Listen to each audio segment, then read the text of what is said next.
नमस्कार, स्वागत है आपका आज के एजेंडा में। आपके साथ मैं हूं राजेंद्र देव। आज की बड़ी खबरों पर उत्तर प्रदेश और उत्तराखंड के अलग अलग शहरों से हमारे साथ जुड़े हुए हैं बात करने के लिए हमारे तमाम सहयोगी। आपका तारुफ उनसे कराएं। लखनऊ से राजीव, देहरादून से भारती सकलानी, वाराणसी से उपेंद्र द्विवेदी, कानपुर से अमित गंजू और मेरठ से उमेश श्रीवास्तव हमारे साथ जुड़े हुए हैं। नोएडा से कुछ देर में कुणाल जुड़ेंगे, उनका भी रुख करेंगे। लेकिन सबसे पहले हम चलते हैं लखनऊ राजीव सिंह के पास। उत्तर प्रदेश की राजधानी लखनऊ। राजीव, क्या विशेष है आज वहां पर? देखिए राजेंद्र, अगर आज उत्तर प्रदेश की बड़ी खबरों की बात करें तो जो एनजीटी के बाद सुप्रीम कोर्ट द्वारा 10 और 15 साल पुराने वाहनों पर रोक लगाई गई है, वो तो एक बड़ी खबर है ही। साथ ही जो रायबरेली में मॉडर्न कोच फैक्ट्री है उसके उत्पादन को बढ़ाने के लिए आज राजधानी लखनऊ में रेल पार्क इन्वेस्टर मीट का आयोजन किया गया है, जिसका शुभारंभ मुख्यमंत्री योगी आदित्यनाथ करेंगे। और इसके में जो फतेहपुर के सरैला गाँव है उसमें एक 256 एकड़ में एक रेल पार्क की स्थापना की जाएगी और ये निजी क्षेत्र के निवेशकों को उसमें आमंत्रित किया गया है। साथ ही साथ आज योगी सरकार की एक अहम कैबिनेट बैठक भी है। और चौथी खबर की बात करें तो आज भारतीय मजदूर संघ, आशा बहु व रसोइयाँ व जो पुरानी पेंशन को लेकर कई संगठन जो हैं वो इको गार्डन में एक विशाल धरना प्रदर्शन भी सरकार के खिलाफ करेंगे। ऐसे में जो सबसे पहली खबर है कि जो एनजीटी के बाद सुप्रीम कोर्ट ने भी 15 साल पुराने पेट्रोल और 10 साल पुराने डीजल वाहनों पर रोक लगाई है, उसको लेकर हड़कंप मच गया है। क्योंकि जहां सुप्रीम कोर्ट ने लोगों के स्वास्थ्य का हवाला देते हुए इसे एनजीटी के आदेश पर मोहर लगाई है, वहीं जो ये वाहन स्वामी है जिनकी लाखों में संख्या, उनके सामने एक बड़ी समस्या खड़ी हो गई है कि आखिर अब वो अपने वाहनों को कैसे ले जाएंगे। वो सरकार से ये मांग कर रहे हैं कि उनको समय बढ़ाया जाए जिसमें वो अपने पुराने वाहन बदल सके। लेकिन सुप्रीम कोर्ट ने इस दौरान साफ कर दिया है कि किसी भी कीमत पर दिल्ली या एनसीआर में ऐसे वाहनों को अनुमति नहीं दी जाएगी। दूसरी ओर अगर बात कैबिनेट बैठक की करें तो आज इस कैबिनेट बैठक में कई अहम प्रस्ताव होंगे, जिसमें उर्वरक कंपनी के साथ जो खुर्जा पाटरी उद्योग है राजेंद्र, उसको वैट में बड़ी छूट मिल सकती है आप, क्योंकि ये प्राकृतिक गैस का उपयोग करते हैं। ऐसे में अब तक इनसे 26% वैट वसूला जाता था। अब जो आज प्रस्ताव पेश किया जाना है उसमें इन पर 6% की वैट की कमी हो सकती है, जिससे कहीं ना कहीं एक बड़े स्तर पर इस उद्योग को बढ़ावा मिलेगा और आने वाले दिनों में किसानों को जो खाद है वो भी सस्ती हो सकती है। साथ ही साथ जो स्वास्थ्य कार्यकर्ता हैं उनकी भी भर्ती से जुड़ा एक प्रस्ताव इस कैबिनेट बैठक में सामने आ सकता है। और परिवहन विभाग की जो बसें हैं उनके रंगों में भी बदलाव करने के लिए जो वाहन नियमावली है उसमें भी बदलाव किया जा सकता है। वापस आएंगे राजीव, और ये जो बातें आप बता रहे हैं इस पर और थोड़ा विस्तार से समझेंगे आपसे, इसकी बारीकियां, इसकी पेचीदगियां समझेंगे हम। लेकिन फिलहाल चलेंगे देहरादून। आज की बड़ी खबरों को बताने के लिए वहां से हमारे साथ हैं Bharti Saklani. Over to you Bharti. Rajendra, निकाय चुनाव की हलचल उत्तराखंड में अगर हम कहें तो यहाँ सरगर्मियों के साथ देखने को मिल रही है और डोर टू डोर कैंपेन शुरू हो गए हैं। देहरादून में आज यही रंग देखने को मिलने वाले हैं। कांग्रेस जहाँ हिंदू कार्ड खेल रही है और शुरुआत डाटकाली मंदिर से करेंगे। कांग्रेस के मेयर पद के प्रत्याशी दिनेश अग्रवाल वो पहले डाटकाली मंदिर जाएंगे और उसके बाद वो चुनावी मैदान में उतर जाएंगे। वहीं बीजेपी की अगर हम बात करें तो बीजेपी स्टार प्रचारकों के दम पर निकाय चुनाव को जीतना चाहती है और इसके लिए हिमानी शिवपुरी को मैदान में उतारा जाएगा। वो यहां पर बीजेपी के समर्थन में प्रचार प्रसार करती हुई नजर आएंगी। तो अगर हम बात करें निकाय चुनाव की हलचल वो देखने को मिलेगी। इसके अलावा जो बड़ी खबर है वो है पंकज पांडे से जुड़ी हुई अग्रिम जमानत पर NH 74 घोटाला मुआवजा भूमि घोटाले में उन पर आज अग्रिम जमानत पर सुनवाई होनी है। ये जो तीसरी बड़ी खबर है वो यहाँ पर मुख्य रूप से आज देखने को मिलेगी, जिस पर सबकी नजरें टिकी हुई हैं। और पंडित दीनदयाल सौभाग्य योजना जो चौथा एजेंडा यहाँ पर आज हमने रखा है वो ये है कि सौभाग्य योजना की समीक्षा बैठक यहाँ पर की जाएगी। केंद्र की तरफ से टीम आएगी और सुबह 11 बजे से समीक्षा बैठक जिलेवार ये होने वाली है। क्या कुछ इसमें आगे प्रोग्रेस हो सकता है, किस तरीके से पंडित दीनदयाल सौभाग्य योजना को अमली जामा पहनाया जाएगा, ये आज मुख्य तौर पर देखना दिलचस्प होगा। ठीक है भारती, और समझेंगे हम आपसे। अभी फिलहाल चलेंगे कानपुर अमित गंजू के पास। अमित, कल आप रिपोर्ट कर रहे थे, कल मैं देख रहा था आप लोगों से बात कर रहे थे और बता रहे थे कि कैसे एयर पोल्यूशन का लेवल कानपुर में बहुत ज्यादा है। आज से सुप्रीम कोर्ट का एक ऑर्डर इंप्लीमेंट हो रहा है कि 10 साल पुरानी पेट्रोल की गाड़ियां और डीजल की गाड़ियां जो है वो अब दिल्ली में एंटर नहीं कर पाएंगी। देखिए, सुप्रीम कोर्ट ने दिल्ली का हाल तो निकाल दिया, लेकिन कानपुर तो बहुत विषैला है, बहुत ज्यादा प्रदूषित है। अमित, देखिए राजीव, मैं आपको बताना चाहूंगा, निश्चित तौर पर पॉल्यूशन, जो एयर पॉल्यूशन की बात करें तो इस टाइम माफी चाहूंगा, एयर पॉल्यूशन की बात करें तो कहीं ना कहीं एयर पॉल्यूशन साफ तौर पर देखा जा रहा है और लोग इससे पीड़ित भी हैं। कहीं ना कहीं वाहनों पर एनसीआर में जिस प्रकार से अंकुश लग रहा है, ऐसे तमाम कानून कानपुर में भी बनने चाहिए। वाहन एक कारण है, लेकिन इससे ज्यादा कारण यहाँ वो सिक इंडस्ट्रीज हैं, वो उसके अलावा वो इंडस्ट्रीज हैं जिनसे धुआं निकलता है। लोग जेनसेट्स को सड़कों पर लगाए हुए हैं और कानपुर में जो सर्वे हुआ है उसके अनुसार कानपुर में आज भी 17,000 से ज्यादा जेनसेट सड़क पर हैं जो बिना कनोपीज के हैं, तो कहीं ना कहीं पॉल्यूशन को भी बढ़ा देते हैं। उसके अलावा नगर निगम सबसे बड़ा दोषी है जो घरों से सूखा और गीले दो कूड़ों को निकालता है और उन सूखे कूड़ों को खुलेआम जो डंप बनाया गया है पंकी कानपुर में, उस पे खुलेआम जलता है और उसका जो ये पूरे वायुमंडल में फैल के कहीं ना कहीं बीमारियों को दावत दे रहा है। और इस पॉल्यूशन के चलते लोग अब डस्ट, खासकर वो लोग जो पल्मोनोलॉजी से रिलेटेड है, पल्मोनरी चेस्ट से रिलेटेड है, चेस्ट एलर्जी से रिलेटेड है, उनके लिए अब ये हवा परेशानी भरी हो रही है। जो लोग मॉर्निंग वॉकर्स थे, खासकर जो लोग 50s के ऊपर है, पार्क में पिछले 3 दिनों से 1/4 लोग रह गए और लोग अपने घरों से अब कम इसलिए निकल रहे हैं क्योंकि मॉर्निंग के टाइम भी जो पॉल्यूशन का लेवल है एज इट इज है। क्योंकि निश्चित तौर पर सुप्रीम कोर्ट ने इसका संज्ञान जरूर लिया, लेकिन देखना होगा कि कानपुर के अधिकारी और सूबे के अधिकारी इसे कितने गंभीरता से लेते हैं। जी राजेंद्र, ठीक है। अब हम मेरठ चलते हैं उमेश श्रीवास्तव के पास। मेरठ जो है वो बहुत करीब है देश की राजधानी से। उमेश, देखिए अभी अमित से बात भी कर रहे थे जिस सिलसिले में, उस बाबत भी आप दर्शकों को बताइए और ये भी बताइए कि और क्या खास रहने वाला है पूरे इलाके में।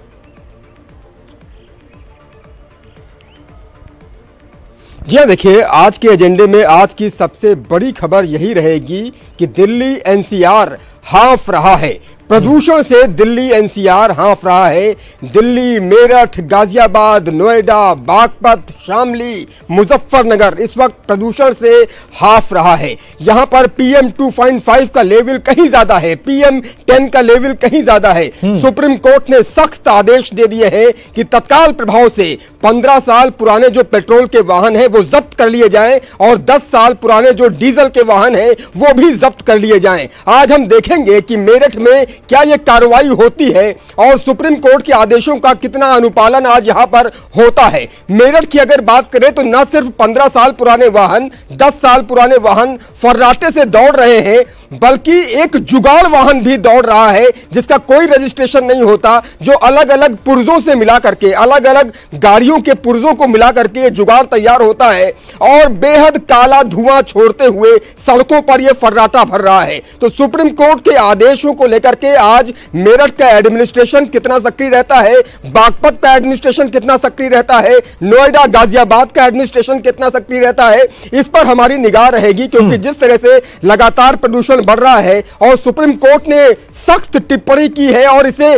भयानक बताया है, भयावह बताया है, गंभीर बताया है, दयनीय बताया है, तो इन हालातों को नियंत्रण में करने के लिए आखिर सुप्रीम कोर्ट के आदेशों का कितना अनुपालन होता है, इसका हम आज रियलिटी चेक करेंगे कि मेरठ में क्या स्थिति परिस्थिति बनती है। क्योंकि मेरठ लेवल 5 की श्रेणी में आता है, यहां पर PM का जो लेवल है वो 300 का आंकड़ा पार कर चुका है। तो सबसे बड़ी खबर राजेंद्र आज की यही रहेगी कि दिल्ली NCR प्रदूषण से हाँफ रहा है और इसका रियलिटी चेक हम अपने दर्शकों को दिखाएंगे।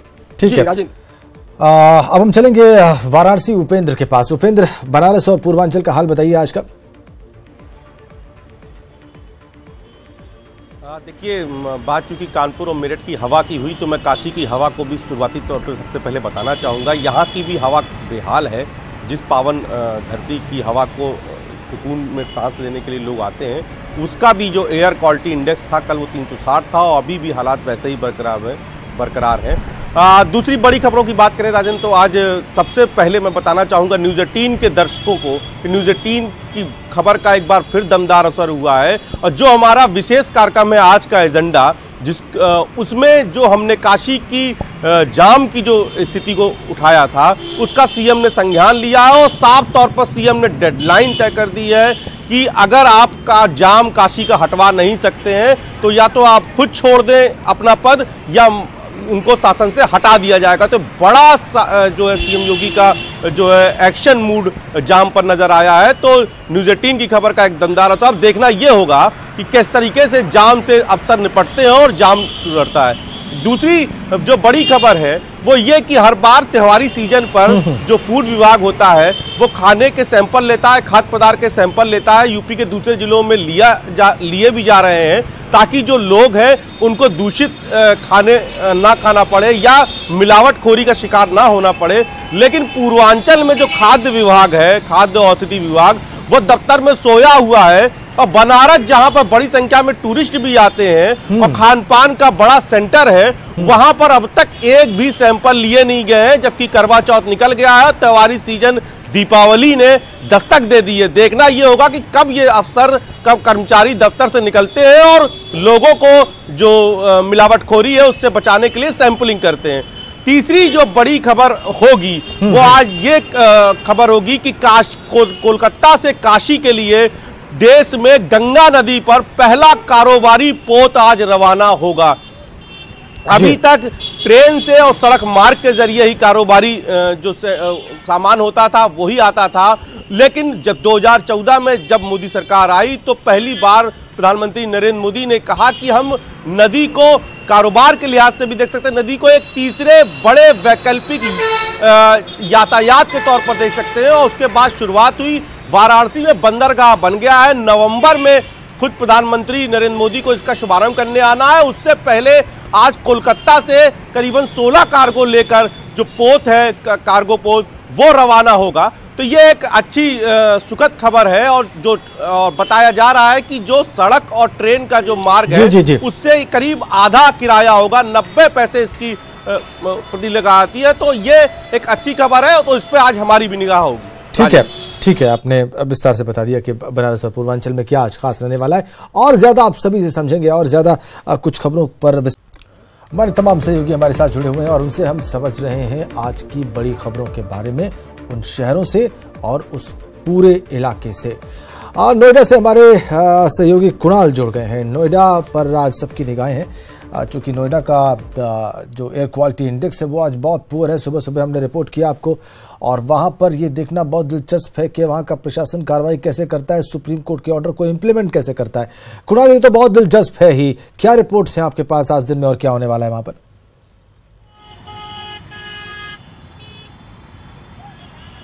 जी बिल्कुल, आज दिन में बड़ी खबर यही रहने वाली कि जिस तरह से सुप्रीम कोर्ट ने आदेश दिया था पॉल्यूशन को लेकर, उसके बाद में लगातार आज कैसे प्रभावी होगा, किस तरह से परिवहन विभाग काम करेगा। और साथ ही साथ नोएडा प्राधिकरण ने एक एडवाइजरी जारी की है एनजीटी के आदेश के बाद में, जिसमें जो कंस्ट्रक्शन साइट हैं उन पे, जिनके निर्माणाधीन जो साइटें थी उन पे 10 नवंबर तक के लिए रोक लगा दी गई है।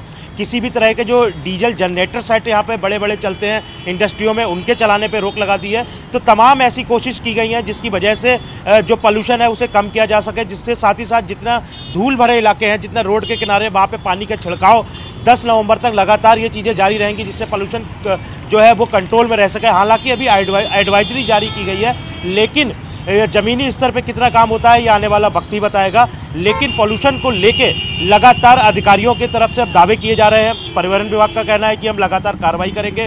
और वहीं सबसे बड़ी बात यह है कि जो लोग, जिनके पास एक ही वाहन था, जो सालों से अपना वाहन, कई ऐसे बुजुर्ग हैं जो लोग अपने सालों से अपना वाहन सजोए हुए थे, वो काफ़ी परेशानी में दिख रहे हैं कि आखिर उनके पास जो साधन है वो उनका जब्त हो जाएगा, तो वो क्या करेंगे, वो कैसे अपना एनसीआर का इलाका कवर करेंगे।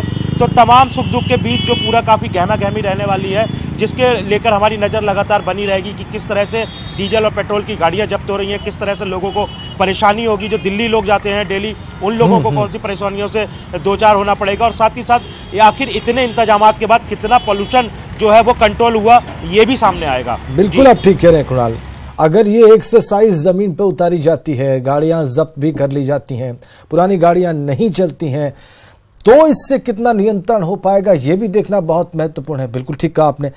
बहरहाल अभी हम देहरादून चलेंगे भारती सकलानी के पास। भारती, चुनाव प्रचार शुरू हो रहा है, कैंपेन शुरू हो रहा है, हाईकोर्ट में पंकज पांडे एंटीसिपेटरी बेल के लिए गए हुए हैं, ये आपने बताया। चुनाव प्रचार शुरू हो रहा है तो जाहिर सी बात है वो टसल भी जमीन पर दिखाई देगी जो बागी उम्मीदवार अपने अपने दलों के लिए खड़ी कर रहे हैं। बिल्कुल बिल्कुल सही आपने कहा और यही रंग देखने को मिल गए हैं। डोर टू डोर कैंपेन जो हो रहा है उसमें यही बातें निकलकर सामने आ रही हैं राजेंद्र, और बहुत ही दिलचस्प चुनाव प्रचार के तरीके यहाँ पर प्रत्याशी निकालते हुए नजर आ रहे हैं। कल की अगर मैं बात करूं, किन्नर रजनी रावत गई थी, डोर टू डोर कैंपेन उन्होंने चलाया है और इस बार कांग्रेस भी पूरी जोर आजमाइश में लगी हुई है, क्योंकि इन चुनावों को लेकर कोई भी औंधे मुंह नहीं गिरना चाहता है। ये यहाँ पर मैं कहूँ तो गलत नहीं होगा, क्योंकि बीजेपी हो, कांग्रेस हो या फिर निर्दलीय प्रत्याशी हो, सभी के लिए साख का सवाल बन गए हैं ये चुनाव, और इसमें हर रंग देखने को मिल रहा है। चुनाव प्रचार आज से काफी जोर पकड़ने वाला है। हालांकि कल भी हमने देखा कि किस तरीके से डोर टू डोर कैंपेन हो रहे थे, लेकिन आज कांग्रेस के जो मेयर पद के प्रत्याशी हैं वो पूरी तरह से यहाँ पर मैदान में उतर गए हैं। अगर हम अनुग्रह नारायण सिंह की बात करें तो जी। वो बद्रीनाथ और केदारनाथ के दर्शन करने के लिए जाएंगे, लेकिन आज दिनेश अग्रवाल डाट काली मंदिर से, जैसा कि मैंने पहले भी बताया था, वो चुनावी प्रचार की शुरुआत आज यहां से करने जा रहे हैं। ठीक है, आप नजर बना के रखेंगी और हम आपसे वक्त वक्त पे अपडेट भी लेते रहेंगे पूरे दिन में। भारती, अभी हम चलेंगे राजीव के पास, लखनऊ में आज एक महा रैली होनी है। राजीव और भारतीय मजदूर संघ की रैली है, और जैसा कि आप बता रहे थे अभी शुरुआत में, ऐसा लगता है कि बहुत विशालकाय होगी और प्रशासन के लिए बहुत बड़ी चुनौती होगी। निश्चित रूप से राजेंद्र, आज भारतीय मजदूर संघ के साथ ही साथ कई अन्य संगठनों, चाहे वो आशा बहू हो या रसोइया संघ हो, और जो पुरानी पेंशन की मांग को लेकर लगातार प्रदर्शन कर रहे हैं, इस समस्त संगठनों ने एक विशाल रैली का आयोजन किया है, जो कि इको गार्डन पर आयोजित की जाएगी। इस दौरान ये अपनी विभिन्न मांगों को लेकर, जो एक लंबे समय से शासन प्रशासन से कर रहे हैं, उन मांगों को लेकर सरकार के खिलाफ प्रदर्शन करेंगे। ऐसे में स्थानीय प्रशासन ने भी वहां पर जो लोग पहुंच रहे हैं उस दौरान उनकी सुरक्षा व्यवस्था के साथ ही वो लोग किसी भी तरह का ये प्रदर्शन हिंसक ना हो, इसके पूरे पुख्ता इंतजाम किए गए हैं। साथ ही साथ राजेंद्र, जो सबसे बड़ी आज खबर रहने वाली है और एजेंडा बनने वाली है, वो बीते दिनों जो उत्तर प्रदेश में इन्वेस्टर समिट हुआ था, उस दौरान रेल मंत्री ने उत्तर प्रदेश में रेल इंसुलरी पार्क की घोषणा की थी। उसकी स्थापना के लिए रेल इन्वेस्टर मीट की आयोजन किया गया है, जिसका शुभारंभ मुख्यमंत्री योगी आदित्यनाथ करेंगे। इसमें करीब 2500 करोड़ के निवेश की आने की संभावना है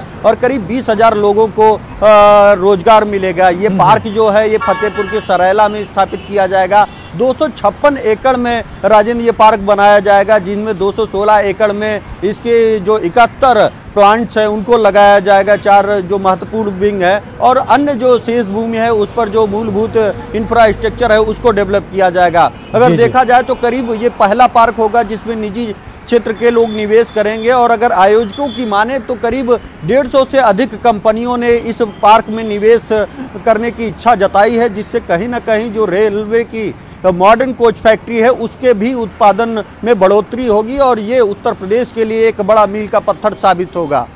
चलिए, ये आपने अच्छी बात बताई, ये पॉजिटिव बात है, ये उत्साहवर्धक बात है जो आप कह रहे हैं। आगे बढ़ते हैं, अब उपेंद्र के पास चलते हैं। वाराणसी से आपने एक बड़ी अच्छी रिपोर्ट की थी कि किस तरह से जो जल मार्ग है, इस वर्तमान केंद्र सरकार की जो एक बड़ी इनिशिएटिव रहा है, बड़ी पॉलिसी रही है, वो उस पे आज एक मूवमेंट होगा, आज एक शुरुआत होगी।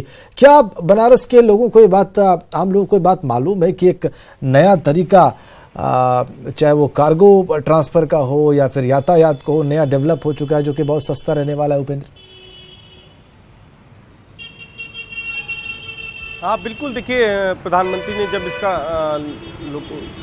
शिलान्यास का पत्थर रखा था तभी ये बात आम हुई थी कि यहाँ पर एक बंदरगाह बन रहा है। वाराणसी से हल्दिया तक जो राष्ट्रीय जलमार्ग डेवलप किया जा रहा है उसके तहत बनारस में सबसे बड़ा बंदरगाह बनेगा, और वो बंदरगाह का लगातार निर्माण कार्य चल रहा था। और कल खुद मुख्यमंत्री योगी आदित्यनाथ उस बंदरगाह पर पहुंचे थे और जो बंदरगाह बना हुआ है और जिसमें थोड़ा बहुत काम है उसको उन्होंने देखा था, क्योंकि नवंबर में प्रधानमंत्री का काशी आगमन है और माना जा रहा है कि तब वो इसका लोकार्पण करेंगे।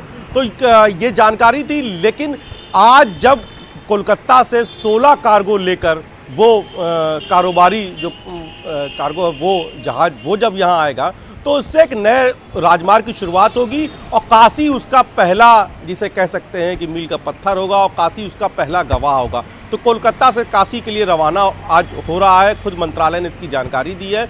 और राजेंद्र, जिस तरीके से कल हमारी चेयरमैन से बात हो रही थी जलमार्ग मंत्रालय के, तो वो भी बता रहे थे कि किस तरीके से, क्योंकि बात इस समय हम हवा के हाल बेहाल की कर रहे हैं, तो ऐसे में चूंकि ये तीसरा जो ट्रांसपोर्टेशन का जो मार्ग है वो डेवलप होने से कहीं ना कहीं पर्यावरण में भी मदद मिलेगी, क्योंकि जो अभी सड़कों पर जो बड़े वाहन दौड़ते हैं उनसे कहीं ना कहीं पर्यावरण को या हमारी हवा को बहुत नुकसान होता है। तो सस्ते के साथ साथ पर्यावरण को भी लाभ होता है। इसको लेकर काशी के लोग राजेंद्र उत्साहित हैं। बिल्कुल बिल्कुल उपेंद्र, आप देखिए नदी के किनारे जो सभ्यताएं बसी और प्राचीन काल से हमने देखा है प्राचीन इतिहास में, उसके पीछे एक कारण ये भी था कि नदियों से ट्रांसपोर्ट हो सकता था। नदियां ही व्यापार का एक बड़ा माध्यम हुआ करती थी और ऐसा लगता है कि ये गवर्नमेंट जो है उस चीज को पुनर्जीवित कर रही है। ये एक बात फिर से जिंदा हो रहा है ये पूरा तरीका जो है। बहुत शुक्रिया आपका।